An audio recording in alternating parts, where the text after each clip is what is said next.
Hello once again, everyone here at Shuttleworth Park. We are now back up and running. Our apologies.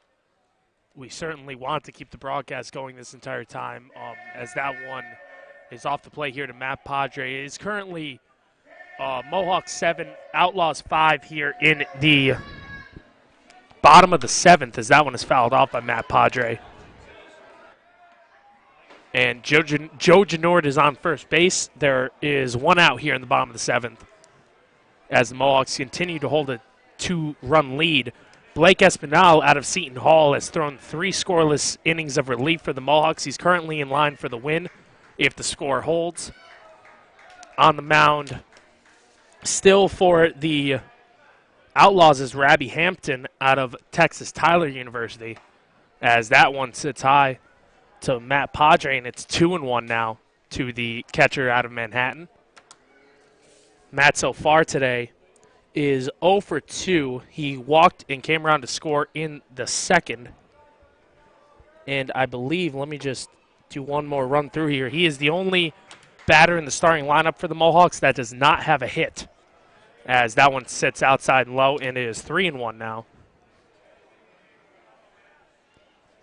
But as I mentioned before, once again, we apologize for all the inconveniences here with the cutting out of our broadcast and our live stats. But we hope to get a more consistent answer for you guys in the future, as that one is fouled off and now runs the count full to Matt Padre. And hopefully we'll be able to continue to bring you broadcasts here of Mohawks baseball.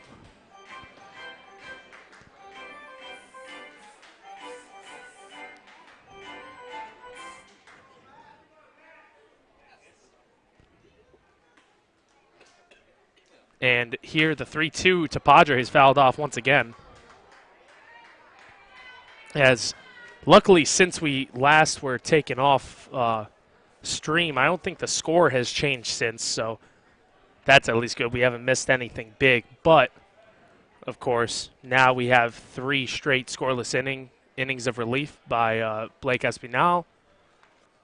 And currently Hampton on the mound has done well since coming in, as that one is high here for ball 4 to Matt Padre. So the Mohawks have runners on first and second and 1 out.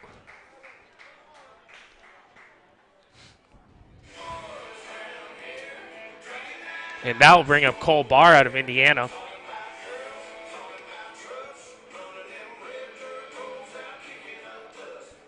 Cole so far today is 1 for 2. Singled in the second, and he walked in the 5th.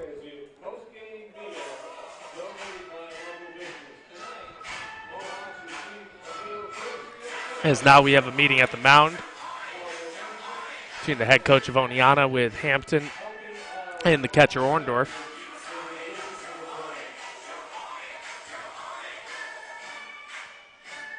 And we'll see here who now comes out. Richie Barella is now pinch running for Joe Genord at second. So that will take Joe out of the game. He finishes tonight with a 1 for 3.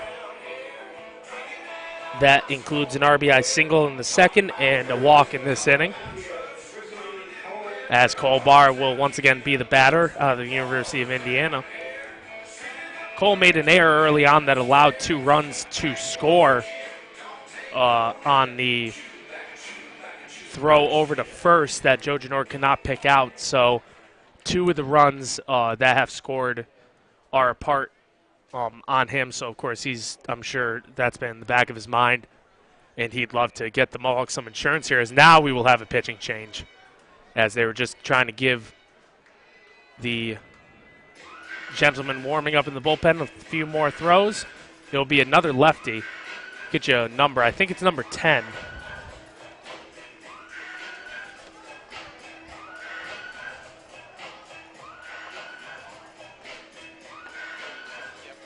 Yep, and it will be number 10, Mark Anderson out of Lafayette College. The left-hander is out of Berwyn, Pennsylvania. He's a freshman at Lafayette.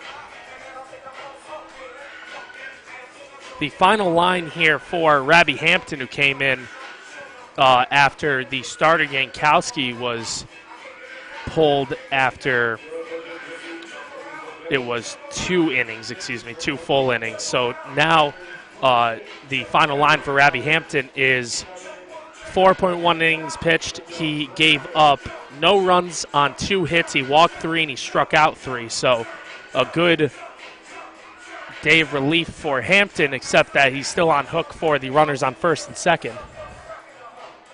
And actually, the pitcher that has come in is not number 10, Anderson, but it will actually be number 26, Trevor Backman, a freshman out of Marist College. He's also a lefty, so that means Anderson is still in the pen as the only other lefty available.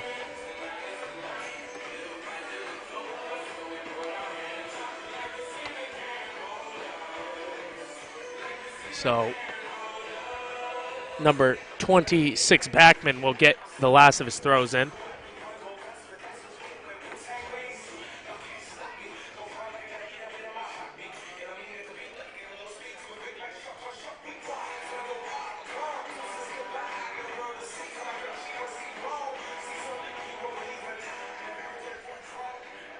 And it will bring up, as mentioned, for the third time, Cole Barr playing third today.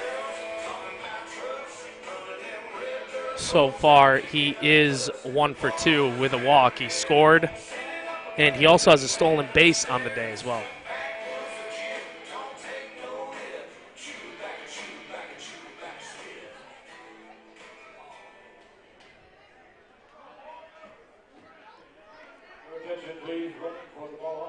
And we mentioned before, Richie Barella in to run for Joe Genord at second. Matt Padres at first. Here, the first pitch from Backman into Barr is high for a ball, 1-0. That one was really slow. It seemed like he wanted to throw an off-speed pitch and just didn't get it to break.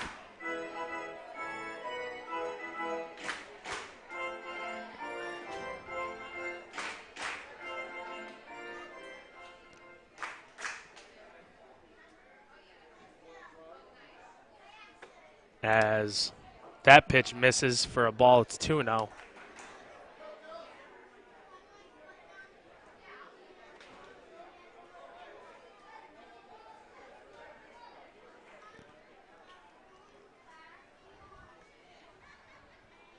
And that 2-0 is in there for a called strike, and now it's 2-1 to Barr.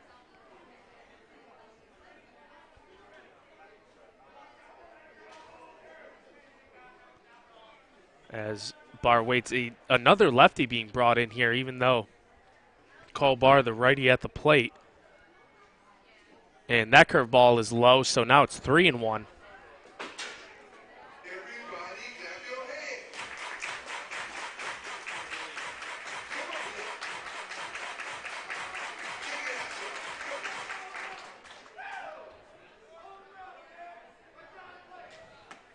And that one is in there for a called strike.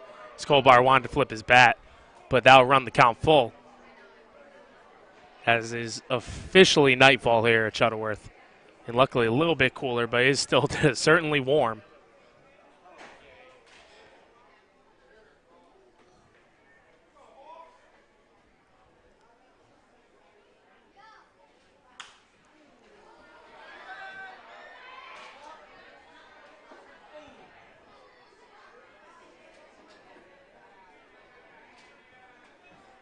That one was fouled off by Barr to keep it full here.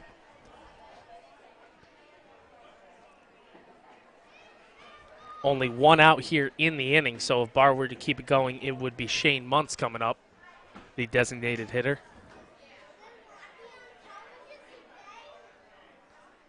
And that 3-2 misses high and away, and that'll load the bases. So Barr is on for his second walk of the day. Now bring up Shane Muntz out of Wake Forest. Muntz so far today is 1 for 3. He singled and was caught stealing in the third.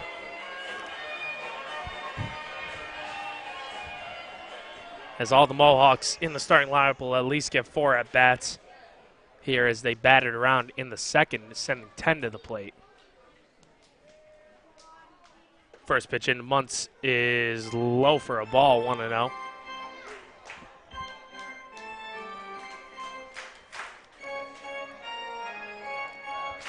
As mentioned before in the broadcast, Shane Muntz did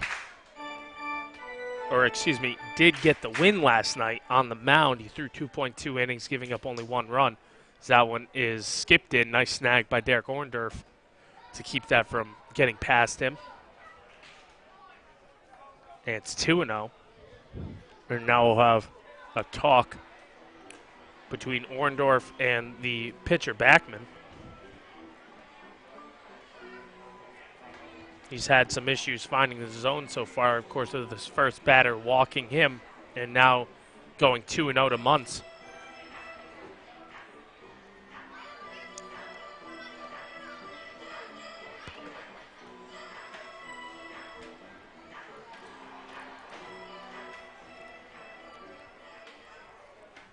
And now Backman is reset. The 2-0 is in there for a called strike. It'll be 2-1.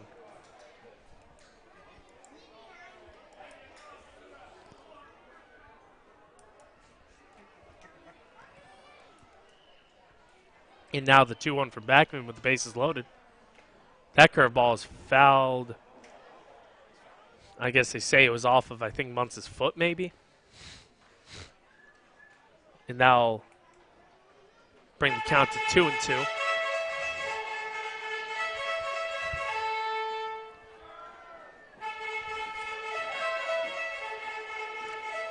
On deck for the Mohawks is Jake Hammond.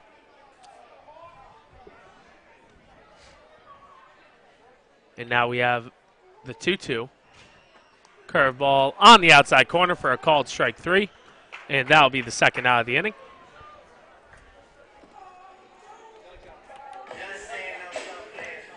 That'll bring up Jake Hammond, who is 1 for 3 so far today. He singled and came around to score in the second in the big 7-run inning for the Mohawks, as that is actually the only inning that they've scored in so far tonight. They had the 7-run second. The Oneonta Outlaws had a 3-run second, then a 2-run third, as that off-speed pitch is in there for a called strike to Jake Hammond, 0-1. But the Outlaws got their runs first on an RBI double and then a 2-run scoring error on a ball thrown away in the second, as that off-speed pitch is also in there for a called strike, and it's 0-2 now to Hammond. If Hammond were to keep it going on deck is Richie Nitza. And then also the 2 runs for the Outlaws in the third came on a 2-run home run by Noah Cabrera out of Towson University. The 0-2 here to Hammond is cut on and missed. That'll be the third out. So the Mohawks leave the bases loaded here in the 7th and cannot capitalize, as we will head to the 8th inning. No runs there on 1 hit. There are 3 left on and no errors made in that inning. We will go to the 8th with the Mohawks up 7-5 over the Outlaws. You're listening to the Amsterdam Mohawks Radio Network here on YouTube Live.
Nick DeNicola steps up to the plate to lead off the top of the 8th here for the Mohawks.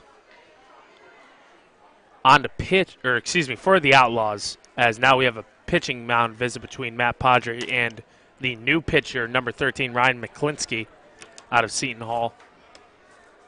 McClinsky's numbers so far this season, this is his now 7th appearance for the Mohawks. He's thrown 10 innings, given up 4 hits, no runs.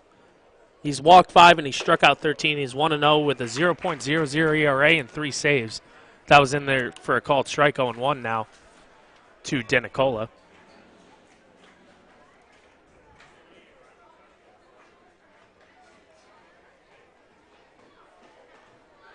And that one is in there for a called strike as well, so now it's 0-2 here to DeNicola.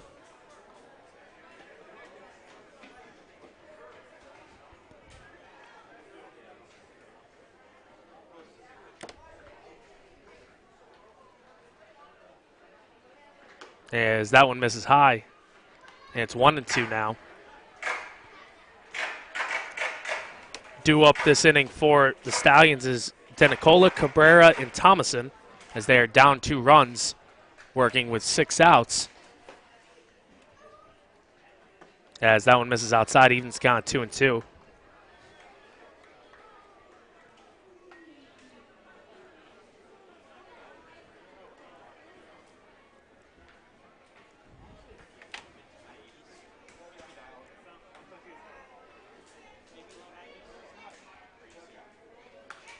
And that one is fouled right back, keeps count 2-2.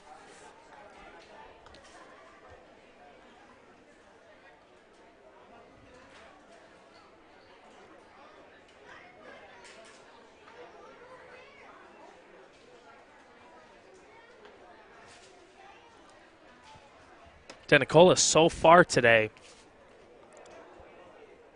is 2 for 3, singled twice in both the 2nd and 3rd, but struck out in the 5th.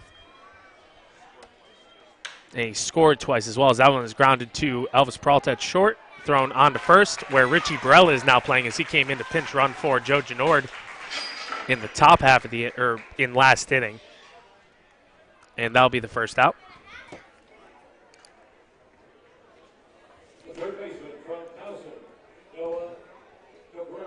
That'll bring up Noah Cabrera, the 3rd baseman.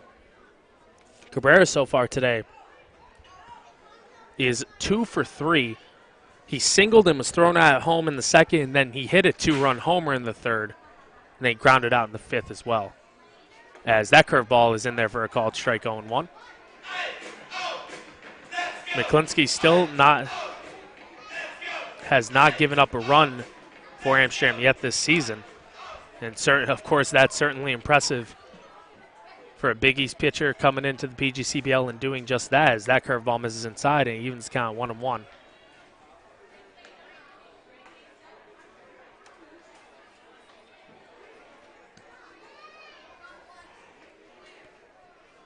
And Fall's going through his full motion. That one skips in the dirt. It's 2-1.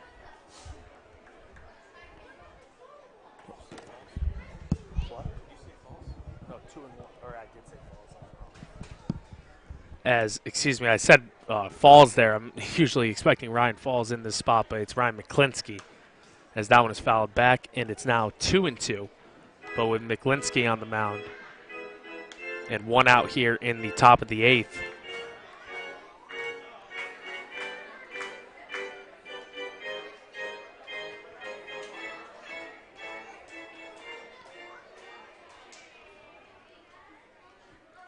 And that 2-2 is just fouled off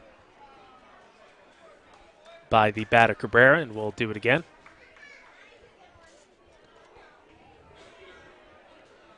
Thompson out on deck as the designated hitter. And behind him, if the Outlaws can get anyone on base, is Anthony Eaton, the first baseman. The 2-2 for McClinsky is flown into the air in left center. Ranging over is Mike Antico, and he'll settle under it for the 2nd out.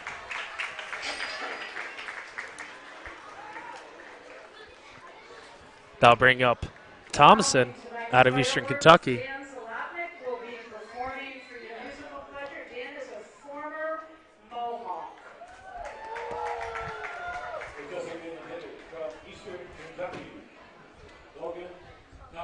As there was just an announcement about Dan Zalotnik, who will be performing post-game here at Shuttleworth Park during fireworks, as that one is cut on and missed.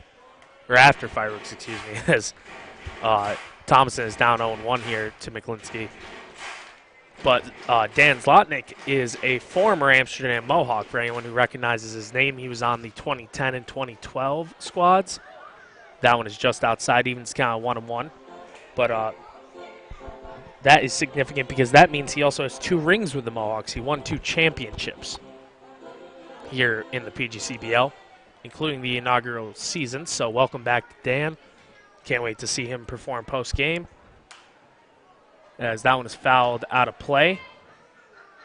It looks like it just got over where the concession area is. It's now 1-2.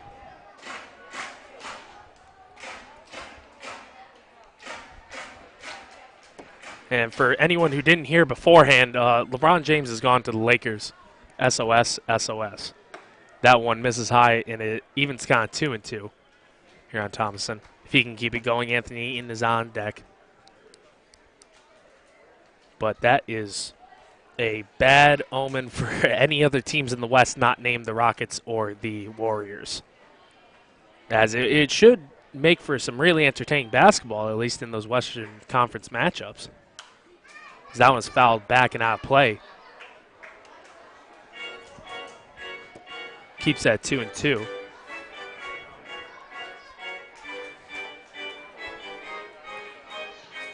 The Mohawks have done all of their scoring in the bottom of the second inning. They scored 7 runs by sending 10 people to the plate, including RBI singles by Joe Genord, Mike Antico, who hit a 2-run single, Jake Hammond, Richie Nitza, and Elvis Peralta Jr. All 5 of those guys hit RBI singles in the bottom of the second.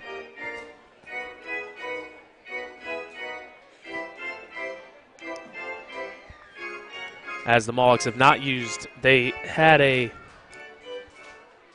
trying to think if they even have an extra base hit in this game.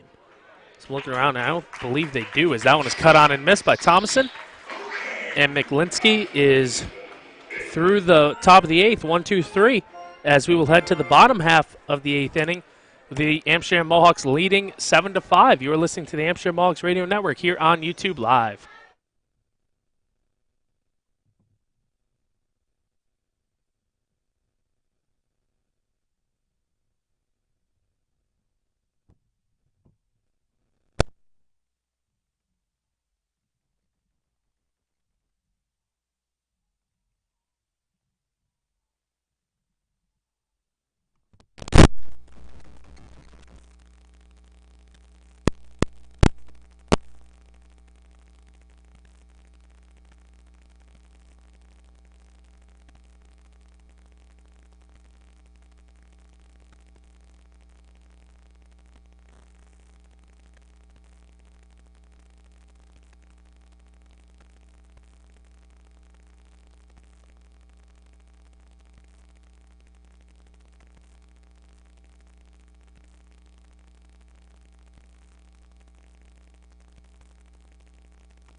strike, and the bottom of the 8th is underway here. Nitsa so far today is 1 for 2. He has singled, been hit by a pitch, and flew out. So that one is cut on and missed by the FAU product. And it's 0-2.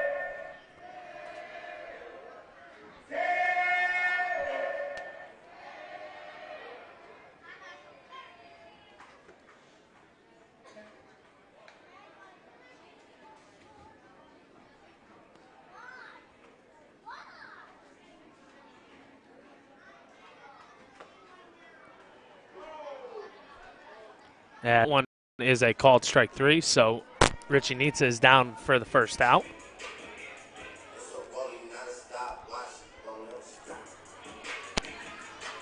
Now bring up Elvis Peralta Jr. out of Marshall. Elvis so far today is 1 for 3. He singled, stole a base, and scored all in the second inning in that 7-run second.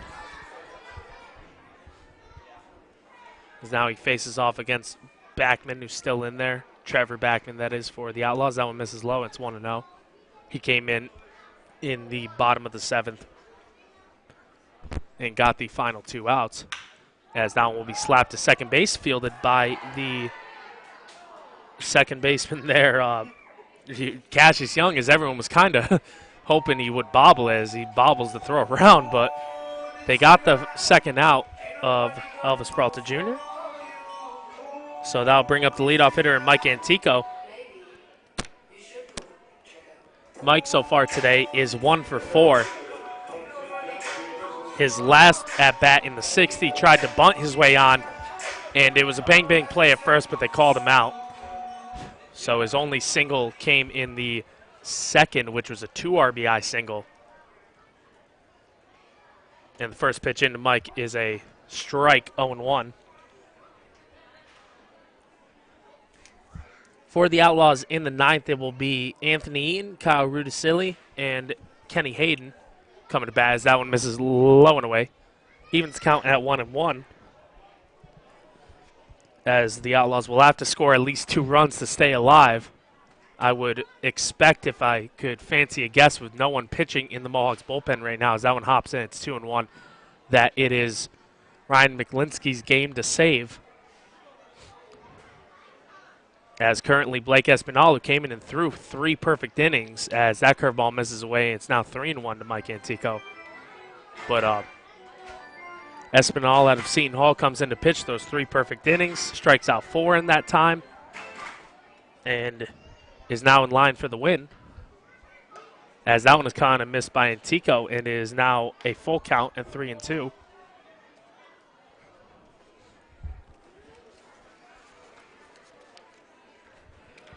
After tonight, the Mohawks are off tomorrow, and they are back home Tuesday for the 3rd, as that one is ripped down the right field line but foul. Stays 3-2. On Tuesday night, they will host the Glens Falls Dragons, and it will be game show night here at the ballpark at Shuttleworth, and also it will feature a giant holiday fireworks show. It's the 3rd of July, but we are actually away on the 4th, so we won't, unfortunately, have a 4th of July game here, but we'll still have the fireworks, and we also have fireworks coming up after this game. And apparently it's going to be the largest showing, that as that one is fouled right back, and it ends up in the stands off of the netting. It went through one of the little holes in the netting. Luckily, it didn't hit anyone, but that was a little dangerous at first. Of course, you don't want a ball coming in through the netting. You can usually be protected, but luckily, no harm, no foul, as the 3-2 is dribbled down between first and second. Trying to flip it is the pitcher, Backman, and he does. He beats Antico to the, but Antico, very fast runner,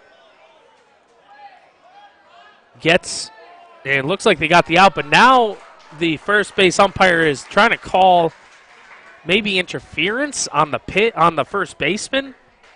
Maybe he was stepping too much on the bag and Antico couldn't run all the way through. Or I'm not sure what exactly the call is right now. They're trying to reset here. Oh, okay. Now they're saying that the ball, which it kind of nubbed out there, I think they're saying that it may have hit foul. getting out there. So, yeah, I think that's what's going to happen. And I think Mike's going to hop back up to the plate.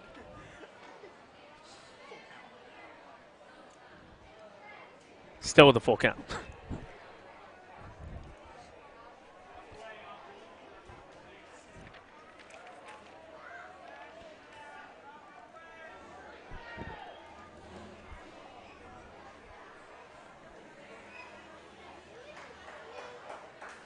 And now it looks like, yep, we're reset. And they're calling it for a sure foul. As Antico will get another shot at the plate here. Bottom of the 8th, 2 outs. Mohawks up 7-5. As that curveball is in there for a called strike 3, so regardless, the same outcome happens. And we will head to the 9th inning here at Shuttleworth Park with the Mohawks up 7-5. You're listening to the Amsterdam Mohawks Radio Network here on YouTube Live.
Anthony Eaton will lead off the top of the 9th here at Shuttleworth Park. The Outlaws are currently down to the Mohawks 7-5.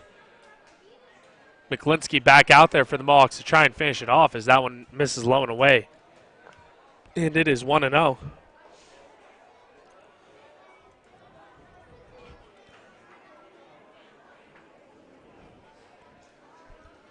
As Eaton awaits the 1-0 from McClinsky, and it's low, so it'll be 2-0 now to the SUNY Brockport Golden Eagle.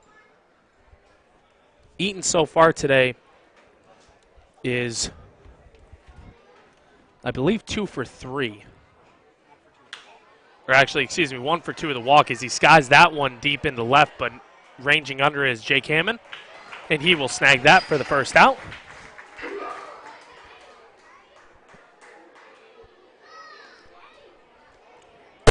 That'll bring up Kyle Rudisilli.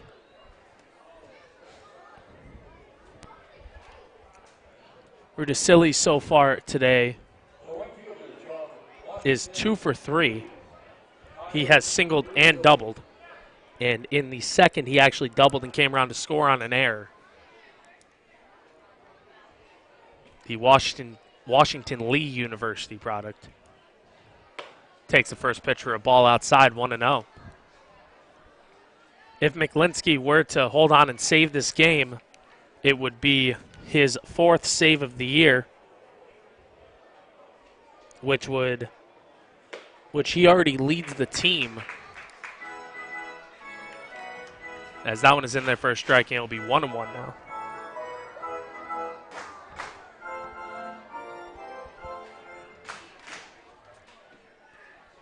And the 1-1 from McClinsky going from the full stretch. That curveball sits high and outside, and it is 2-1.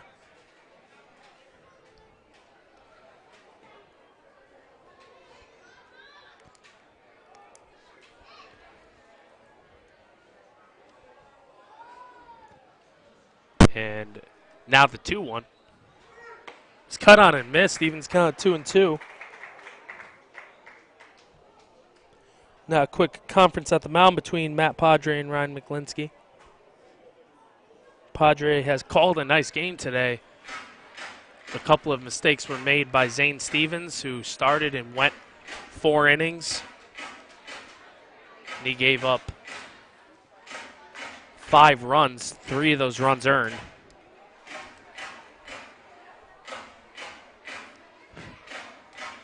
And now the 2-2 here to Rudisilli.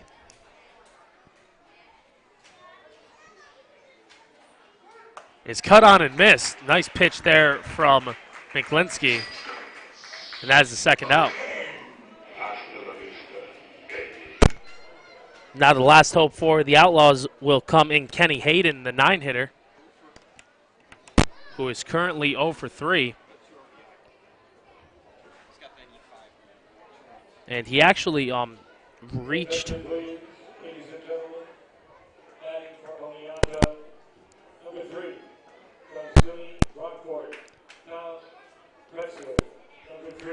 and actually we will have a pinch hitter. It will be number 3, Tom Kretzler.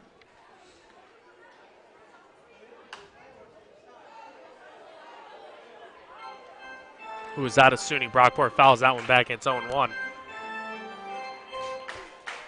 If Kretzler were to get on, that would bring the tying run to the plate in Derek Orndorff, but we have number 16 actually sitting on deck, so as that one is on the inside corner for a strike, and it is 0-2 now, so the Outlaws are down to their final strike.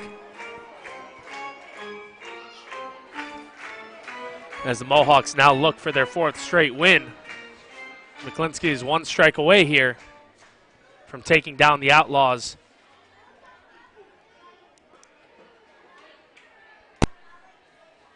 For the 4th time in 5 tries.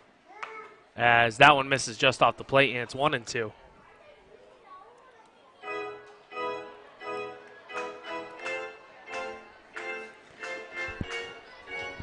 The pinch hitter out on deck is number 16, who is Colin Wetterson. As that one misses low, and it's evening the count at 2-2. As Kretzler tries to do anything to get on base here and keep it going and give the Outlaws a chance to tie it.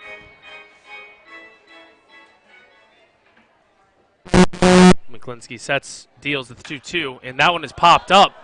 Trying to find his Matt Padre, running in is the third baseman, Barr, who will not make the catch as everyone surrounds the ball and it hits foul. Shades of the University of Arkansas in the College World Series there. As the count will stay 2-2 and Kretzler stays alive.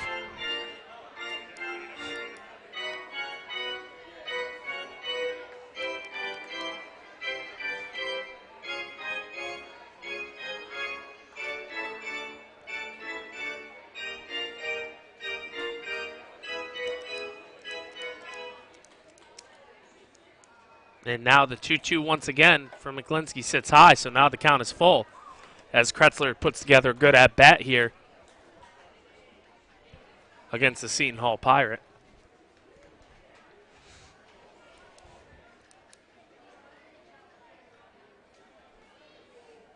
And the 3-2 is inside for a ball, so that will bring the tying run to the plate in Colin Wetterson.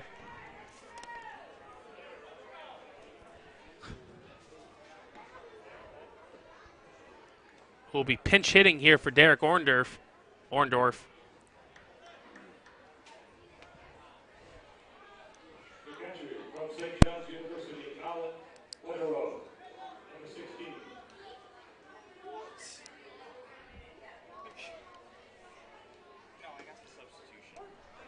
And that one is in there for a called strike, and it's 0-1 here. McLinsky now going from the stretch with Kretzler on first.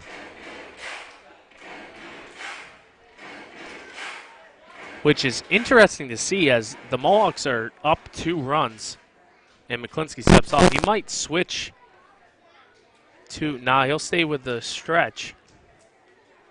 as I would think he would feel better just going full motion. I would expect Tom Kretzler to steal on this pitch regardless. As that one misses high, and Kretzler was not going, so it's 1-1 now. If I'm the Outlaws, I want to get my guy into scoring position, but of course you don't want him thrown out, but I wouldn't expect a throw into center here. And the 1-1. And that one is cut on and missed by Wetero. And once again, the Outlaws are down to their final strike here. Mohawks trying to put them away and take the season series lead of 4-1. Came in this game up 3-1 in that series over the Outlaws. And McClinsky steps off once again, gets another sign. And now the 1-2. Oh, actually, he will step off one more time as the sweat is now getting to him. It is still hot here. Still in the high 80s, even though we're in the dark. As this game has surpassed the 3-hour mark.